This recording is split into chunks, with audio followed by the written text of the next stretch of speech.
Hello दोस्तों, स्वागत है सभी का केमिस्ट्री रिसर्च सेंटर की इस नए वीडियो में। दोस्तों आज हम लोग जानेंगे विज्ञान के बारे में। जैसे कि कोई भी बच्चा जब मैट्रिक पास करता है और इंटरमीडिएट में जाता है तो वहाँ पे उसको ये बताया जाता है कि आपको साइंस लेना है या आपको आर्ट लेना है, यानी कि विज्ञान पढ़िएगा या कला विज्ञान पढ़िएगा। तो विज्ञान में जो आता है आपके फिजिक्स आता है, केमिस्ट्री आता है, बायोलॉजी आता है, मैथ आता है। और कला विज्ञान के अंदर आपका हिस्ट्री है, इकोनॉमिक्स है, सिविक्स है, इत्यादि सब्जेक्ट जो है आते हैं। तो सबसे पहले हम लोग को अध्ययन करना है विज्ञान के बारे में, यानी कि साइंस के बारे में। तो इसका सबसे पहले हम डिफिनेशन जानेंगे। इसमें कुछ मुख्य बातें होती है, उस पर हम लोग सबसे पहले ध्यान देंगे। जैसे विज्ञान जो होता है उसमें नियम होता है। क्या होता है? नियम होता है। और विज्ञान में होता है सिद्धांत, विज्ञान में होता है प्रयोगशाला, जहाँ पे नियम और सिद्धांतों को जांच की जाती है। तो सबसे पहले इसको हम डिफाइन कर सकते हैं कि वह विशेष ज्ञान जिसमें नियम होता है, जिसमें क्या होता है? नियम होता है, जिसमें क्या होता है? सिद्धांत होता है। और उस नियम और सिद्धांत का अगर प्रयोगशाला में सत्यापन होता है, उसका विश्लेषण होता है, तो उसको हम लोग विज्ञान के नाम से जानते हैं। ये विज्ञान जो होता है इसको 3 वर्गों में बांटा गया। सबसे पहले भाग का नाम है ऊर्जा। सबसे पहले भाग का नाम क्या है? ऊर्जा। और दूसरे भाग का नाम है पदार्थ। और तीसरे भाग का नाम है जीवन। देखिए, तो विज्ञान को कितने भागों में बांट दिया गया है? 3 भागों में, ऊर्जा, पदार्थ और जीवन। ऊर्जा के बारे में जिस किताब में हम लोग अध्ययन करते हैं उसको कहते हैं भौतिकी। पदार्थ के बारे में जिस किताब में अध्ययन करते हैं वह कहलाता है रसायन शास्त्र। और जीवन के बारे में जिस किताब में हम लोग अध्ययन करते हैं वह कहलाता है जीव विज्ञान।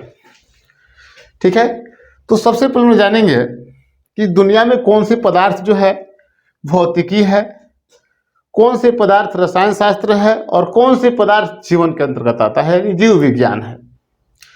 तो जैसे कि हम लोग का शरीर है तो हम लोग फिजिक्स भी है और केमिस्ट्री भी है और बायोलॉजी भी है। कैसे? तो जब हम लोग किसी कार्य को कर रहे होते हैं तो हम लोग का एनर्जी खर्च होता है। तो एनर्जी जब खर्च होता है तो हम लोग आते हैं भौतिकी के अंतर्गत, क्योंकि ऊर्जा खर्च हो रहा है। लेकिन जब हम लोग कोई भी कार्य नहीं कर रहे होते हैं तब हम लोग आते हैं रसायन शास्त्र के अंदर, क्योंकि हम लोग पदार्थ हैं। और तीसरा चीज कि हम लोग के अंदर जीवन भी है, तो हम लोग जीव विज्ञान के अंतर्गत आएंगे। लेकिन जैसे लाइट जल रहा है, तो लाइट जैसे जल रहा है तो उसको ऊर्जा खर्च हो रहा है तो जल रहा है। और जैसे लाइट को हम लोग ऑफ कर देंगे तो ऊर्जा खर्च नहीं होगा। तो जहां ऊर्जा खर्च हो रहा है वो भौतिकी है। लाइट जल रहा है तो भौतिकी है, लाइट को ऑफ कर दिए तो क्या है? रसायन शास्त्र के अंतर्गत आएगा। और उस लाइट में तो जीवन है नहीं, तो क्या है? जीव विज्ञान नहीं है।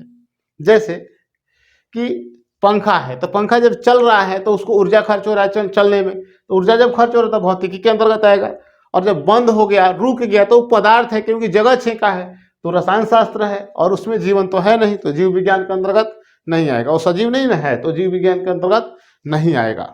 इस प्रकार से तमाम एग्जाम्पल हम दे सकते हैं। जैसे पृथ्वी है, तो जब पृथ्वी अपने अक्ष पे घूम रही है तो कार्य कर रही है, तो वह आएगी भौतिकी के अंतर्गत। लेकिन जो पूरा पृथ्वी है या केमिकल से बना हुआ है तो यह आएगा केमिस्ट्री के अंतर्गत। जैसे सूर्य है, तो सूर्य से प्रकाश आता है, इसको हम लोग सोलर पैनल से निकाल करके क्या करते हैं? विद्युत के रूप में उसको उपयोग करते हैं। तो सूर्य के प्रकाश भी क्या है? ऊर्जा है। तो सूर्य प्रकाश जब ऊर्जा है तो भौतिकी के अंतर्गत आएगा। लेकिन सूर्य क्या है? वह केमिस्ट्री है, क्योंकि वो पदार्थ है। तो इस प्रकार से जो है हम लोग समझ सकते हैं कि दुनिया में कौन से पदार्थ जो है भौतिकी है, और कौन से पदार्थ जो है रसायन शास्त्र है, और कौन से पदार्थ जीव विज्ञान है। ठीक है, तो आज के लिए इतना ही। मिलते हैं फिर अगले वीडियो में, और उसमें हम लोग अध्ययन करेंगे कि पदार्थ क्या होता है और इसको कितने वर्गों में बांटा गया है, परमाणु क्या होता है, उस सब के बारे में अध्ययन करेंगे।